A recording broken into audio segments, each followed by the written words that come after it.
Hello दोस्तों, मेरा नाम है नीरज और स्वागत है आपका ITI ट्रिक्स यूट्यूब चैनल पर। दोस्तों, आज की इस वीडियो में हम आपको बताने वाले हैं ITI कोर्स क्या होता है। ITI कोर्स से संबंधित सभी सवालों के जवाब आपको इस वीडियो में मिलने वाले हैं। जैसे ITI क्या है, ITI का फुल फॉर्म क्या होता है, ITI में कौन कौन से कोर्स होते हैं, एडमिशन लेने के लिए कितनी फ़ीस लगती है, ITI के बाद कौन सा जॉब मिल सकता है। अगर आप ITI करना चाहते हैं, ITI कॉलेज में एडमिशन कैसे होता है, ITI करने के लिए क्या योग्यता होनी चाहिए, सभी जानकारी आपको विस्तार से मिलने वाली है। तो कृपया आप वीडियो को ध्यान से देखिए। ज्यादातर स्टूडेंट्स 10वीं पास करने के बाद या फिर 12वीं पास करने के बाद अक्सर कंफ्यूज हो जाते हैं। समझ में नहीं आता है कि क्या करें और क्या करना चाहिए। तो इस सिचुएशन में आप अपने पढ़े लिखे दोस्तों या फैमिली से पूछते हैं कि क्या करना चाहिए ताकि आगे जाकर के हमें जॉब मिल सके। तो आपके दोस्त आपको कई प्रकार के कोर्सेज के बारे में बताते हैं, जिनमें से एक कोर्स काफी ज्यादा पॉपुलर है और वो है ITI कोर्स।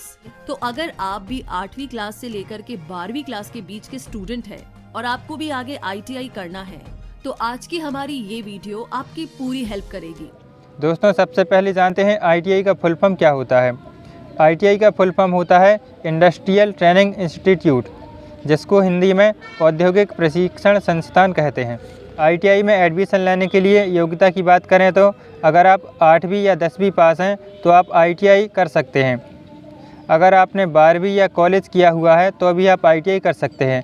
मतलब ITI में एडमिशन लेने के लिए न्यूनतम योग्यता 8वीं पास है।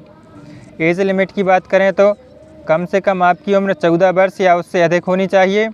अधिकतम एज की बात करें ITI कोर्स करने के लिए तो अगर आप 40 वर्ष के हैं तब भी आप ITI कोर्स कर सकते हैं। दोस्तों, इसके बाद बात करते हैं आपको ITI में एडमिशन कैसे मिलेगा। ITI कॉलेज की प्रवेश प्रक्रिया बहुत ही आसान है।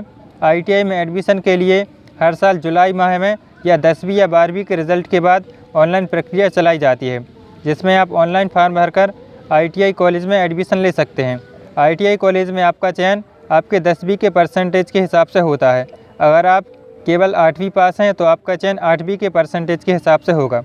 दोस्तों, किसी राज्य में ITI में एडमिशन लेने के लिए एंट्रेंस एग्ज़ाम का आयोजन किया जाता है। आपको एग्ज़ाम में अच्छे नंबर लाने होते हैं, तभी आपको एक अच्छा कॉलेज या मनपसंद ट्रेड मिलती है ITI के कोर्स करने के लिए। दोस्तों, यहाँ पर एक बात और हम आपको बता दें कि ITI में विभिन्न कोर्स के लिए अलग अलग योग्यता होती है, तो आप अपने हिसाब से कोर्स का चयन कर सकते हैं। ITI में सबसे बढ़िया और सबसे अच्छे कोर्स 10वीं पास के लिए होते हैं, तो आप अपने पसंद के कोर्स में ऑनलाइन प्रक्रिया के माध्यम से एडमिशन ले सकते हैं। तो आइए अब आगे जानते हैं कि कैसे आप ITI कोर्स के लिए ऑनलाइन अप्लाई कर सकते हैं। इसके लिए सबसे पहले ITI की ऑफिशियल वेबसाइट पर जाएं। जिस भी स्टेट से आप है वो मेंशन करें। अब अपने आप को रजिस्टर कीजिए। वेबसाइट पर न्यू कैंडिडेट रजिस्ट्रेशन पर क्लिक करके अब ITI फॉर्म में जो भी डिटेल्स कही जा रही है, जैसे कि नाम, एड्रेस, इन सब को फिल कीजिए। अब जरूरी डॉक्यूमेंट्स अपलोड कीजिए वेबसाइट पर और अपने फॉर्म को सबमिट कर दें और इस फॉर्म का प्रिंट आउट ले लीजिए ताकि आगे काम आए। ज्यादा डिटेल्स के लिए वेबसाइट को रोजाना चेक करते रहिए कि कोई अपडेट आया है या नहीं। ITI कोर्स को ऑनलाइन अप्लाई करने के लिए कुछ जरूरी चीजें: मार्कशीट 8वीं और 10वीं की, कम्युनिटी सर्टिफिकेट SC OBC के लिए, Aadhaar card, bank account details, debit card या क्रेडिट कार्ड, ऑनलाइन पेमेंट के लिए। अब हम बात करते हैं ITI में कौन कौन से कोर्स होते हैं। दोस्तों, ITI में आपको 6 महीने, 1 साल और 2 साल तक के कोर्स मिल जाएंगे, जिनमें से 1 वर्षीय प्रमुख कोर्सों की बात करें तो वे हैं welder, COPA, steno, plumber, carpenter, diesel mechanic आदि। इसके बाद 2 वर्षीय कुछ प्रमुख कोर्स हैं, जो कि हैं electrician, fitter, wireman, turner, draftsman civil, draftsman mechanic, machinist इत्यादि। अगर आप गर्ल्स हैं तो आपके लिए जो बेस्ट ट्रेड रहेगी, इनमें आप कोपा, स्टेनो, ड्राफ्ट्समैन, कारपेंटर आदि ट्रेड से ITI कर सकते हैं। लड़कियों के लिए यह ट्रेड बेस्ट मानी जाती हैं। इसके बाद सवाल है ITI में फ़ीस कितनी लगती है। दोस्तों, अगर आप गवर्नमेंट कॉलेज से ITI करते हैं तो आपको बहुत ही कम पैसे लगते हैं, करीब ना के बराबर, लगभग 1000 से 5000 तक।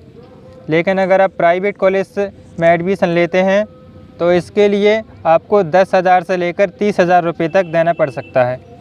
इसके बाद हमारा अगला पॉइंट है कि ITI के बाद क्या कर सकते हैं। दोस्तों, ITI करने के बाद ज़्यादातर स्टूडेंट अप्रेंटिसशिप करते हैं। यह 1 साल का कोर्स होता है, जिसमें आपको कुछ पैसे देकर 1 साल तक किसी सरकारी या प्राइवेट कंपनी में काम कराया जाता है। इसमें करीब 8 से 10 हज़ार रुपये प्रति माह वेतन दिया जाता है। 1 साल तक अप्रेंटिसशिप करने के बाद आपको काम से निकाल दिया जाता है। ITI के बाद अप्रेंटिसशिप करने से यह फ़ायदा होता है कि अब आपके पास अच्छा एक्सपीरियंस हो जाता है काम करने का, तो आप कहीं भी जॉब के लिए अप्लाई कर सकते हैं। इसके अलावा रेलवे वगैरह की सरकारी नौकरी में आपको कुछ प्रतिशत की छूट दी जाती है।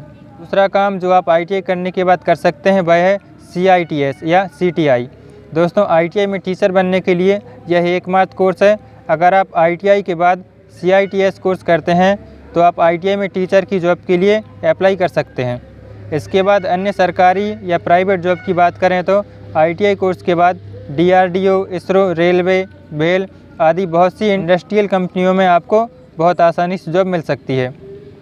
दोस्तों, आशा करते हैं ITI से संबंधित इतनी सारी जानकारी आपको समझ में आ गई होगी। अगर आपका कोई सवाल या सुझाव है तो कमेंट में ज़रूर लिखें और वीडियो को ज़्यादा से ज़्यादा शेयर तथा लाइक करें। मिलते हैं अगली वीडियो में, तब तक के लिए आपका बहुत बहुत धन्यवाद।